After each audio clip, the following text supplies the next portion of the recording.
प्रधानमंत्री को आए स्वागत है। उनका हरियाणा से बहुत बड़ा संबंध रहा है, उन्होंने हरियाणा से बहुत कुछ सीखा है।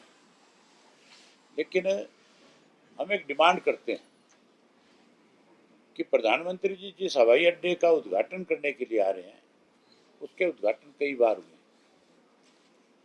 केवल उद्घाटन नहीं, उसको सुचारू रूप से चालू करवाएं। उससे पहले उस हवाई अड्डे के अंदर जो बेकायदगियां हुई है, जिस तरह से उसमें लूट मची है, जिस तरह से 180 करोड़ की वॉल बननी थी, जिसपे 1800 करोड़ खर्च कर दिया गया, दिखा दिया गया, या जहां जमीनें लेकर के अपने आप को मालोमाल करने का जिन लोगों ने काम किया है, जो चीज़ें हमने विधानसभा में उठाई, और विधानसभा में तो मुख्यमंत्री, क्योंकि उसकी अपनी बदनामी हो रही थी, इसलिए उसने कुछ नहीं किया। लेकिन प्रधानमंत्री अगर सही मायने में इस देश से भ्रष्टाचार खत्म करना चाहते हैं, तो फिर प्रधानमंत्री जी को जहां उद्घाटन करे वहीं मुख्यमंत्री को और अधिकारियों के आदेश दे देना चाहिए, जांच करके इतने दिन में मुझे अवगत कराओ, और जो दोषी लोग हैं उनके खिलाफ सख्त कार्रवाई करो। पिछले विधानसभा काल में आपने अभी बताया कि कई मुद्दे उठाए थे, जमीन का भी था, ये भी था, हमने उस वक्त प्रतिक्रियाएं भी ली थी सत्ता पक्ष की, और ये कहा था कि कार्रवाई करेंगे अगर कोई बात आती है, कोई शिकायत। सत्ता पक्ष के लोग तो कुछ कार्रवाई इसलिए नहीं कर सकते बेचारे कि ये शामिल है उन लोगों के साथ, उनकी सरकार चलाने में उन्होंने इनको योगदान दिया था।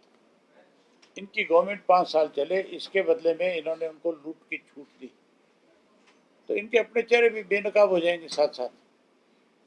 ये काम तो इंडियन नेशनल लोकदल पार्टी सत्ता में आने के बाद करेगी। चाहे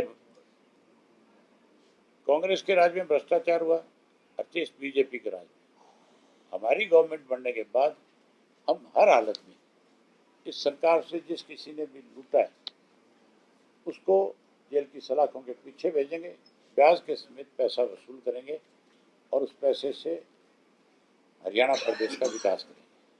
आपकी बैठक का जो निचोड़ सर आपने बताया, उसमें युवाओं पर ज्यादा फोकस है आपका, चाहे वो HKRN से। युवा ही इस देश को आगे लेकर के जा सकता है, और इंडियन नेशनल लोकदल पार्टी ने हमेशा युवाओं को महत्व दिया है। हमारे वक्त में सबसे ज़्यादा युवाओं को टिकटें मिली, सबसे ज़्यादा युवा चुन करके आए। आज भी हमारे 2 विधायक हैं, दोनों युवा हैं। सबसे ज़्यादा युवा हमारी पार्टी में। हमने महिलाओं को, जो आज बात की जा रही है 35%, 33% महिलाओं को आने वाले समय में लोकसभा में, विधानसभा में, राज्यसभा में लेकर के आएंगे, इसकी शुरुआत चौधरी ओम प्रकाश चौटाला ने करी थी। उन्होंने सबसे पहले अपनी पार्टी के अंदर एक रेजुलेशन पास करवाया था कि हमारी पार्टी की तरफ से 33% महिलाओं को हम सरकार में हिस्सा देंगे।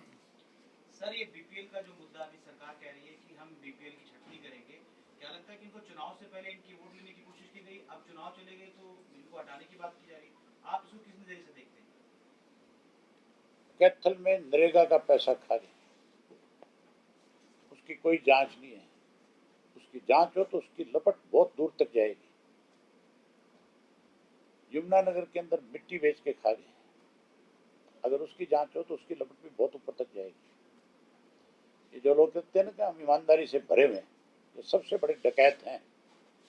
ये तो बदकिस्मती है हमारे प्रदेश की कि विधानसभा में कोई आज ऐसा सदस्य नहीं है जो इनकी पोल को ढंग से खोल सके। केवल हमारे 2 सदस्य हैं जो समय समय पर इस तरह की चीज़ों को बुलंद आवाज के साथ उठाने का काम कर रहे हैं। मैं बहुत जल्द बहुत लोगों को बेनकाब करूंगा। ये जो कह रहे हैं कि हमने बीपीएल जो है वो अपने आप सरेंडर कर दें, तो जब इन्होंने बनाए थे तब क्या सोच के बना दिए थे? आज भी इन्होंने कैप लगा रखी है। हमारे वक्त के अंदर चौधरी देवीलाल जब चीफ मिनिस्टर थे, चौटाला साहब थे, ना तो बीपीएल पे कैप थी और ना ही बुढ़ापा पेंशन पे कोई कैप थी, ना विधवा पेंशन पे थी, ना विकलांग की पेंशन पे। इन्होंने तो 1,80,000 का कैप लगा रखा है, वो खत्म होना चाहिए। सबको ये सम्मान पेंशन है, सम्मान पेंशन मिलनी चाहिए। हमसे जुड़े रहने के लिए हमारे YouTube चैनल को सब्सक्राइब करें और नई वीडियो की नोटिफिकेशन के लिए बेल आइकॉन को दबाएं। अगर आप ये वीडियो Facebook पर देख रहे हैं तो लाइक जरूर करें और ज्यादा से ज्यादा शेयर करें। धन्यवाद।